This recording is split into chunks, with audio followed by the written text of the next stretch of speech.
Kullum ina tunani wai yaushe zan yi aure, ni ma na tara 'ya'yana domin mu tsira tare.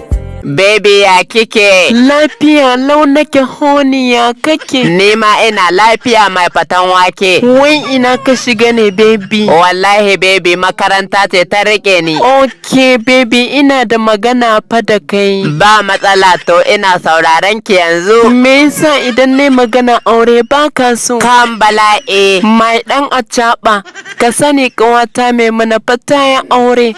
Khadija ma shekarar ta biyu yanzu a gidan miji.